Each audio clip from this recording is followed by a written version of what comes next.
فذكر فإن الذكرى تنفع المؤمنين وما خلقت الجن والإنس إلا ليعبدون. Khabbab ibn al-Arat radiyallahu anhu est venu voir le prophète sallallahu alayhi wa sallam alors qu'il était à l'ombre de la Kaaba. Il se reposait. Qu'est-ce qu'il venait de subir des mouchriquins? Son dos, ils l'ont mis sur des braises brûlantes jusqu'à ce que ce soit la graisse et l'eau de son dos qui ont éteint les braises. Il avait des cratères sur le dos radiyallahu anhu. Il est venu se plaindre au prophète alayhi salatu wa sallam. Ô messager d'Allah, pourquoi tu n'invoques pas Allah pour nous? Pourquoi tu ne demandes pas l'aide d'Allah pour nous? Puis le messager d'Allah sallallahu alayhi wa sallam de lui répondre, il y avait des gens auparavant qu'on mettait dans un trou et qu'on coupait en deux, ça ne les faisait pas revenir sur leur religion. D'autres, on leur peignait le crâne avec des peignes en fer jusqu'à arracher leur chair. Ils ne délaissaient pas à cause de cela leur religion. Wallahi, Allah va accomplir cette religion jusqu'à ce que le voyageur, il va de Sana'a jusqu'à Hadramaut, il ne craint que Allah ou le loup pour son troupeau. Mais vous êtes des gens pressés.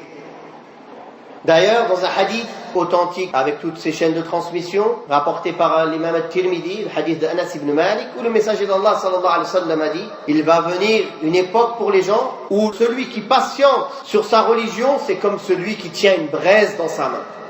Le croyant ne peut pas échapper aux épreuves.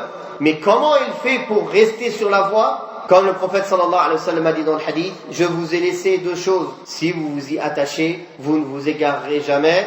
Le livre d'Allah et ma sunnah. Comme il est venu dans l'autre hadith, sahih, où le messager d'Allah sallallahu alayhi wa sallam a dit que cette communauté va se diviser en 73 sectes, toutes au feu sauf une. Ils lui ont demandé laquelle, il a dit al-jama'a, le groupe. Et dans un autre hadith, il a expliqué qui est le groupe. Ce sur quoi je suis, ainsi que mes compagnons. Et ceci est expliqué dans le Coran, où Allah tabaraka wa ta'ala dit, celui qui fait dissension d'avec le prophète sallallahu alayhi wa sallam, après que la guidée lui ait été évidemment expliquée, et qui suit un autre chemin que le chemin des croyants, nous le retournerons sur ce pas, et on le brûlera en enfer, et quelle mauvaise demeure, dans le sens des versets.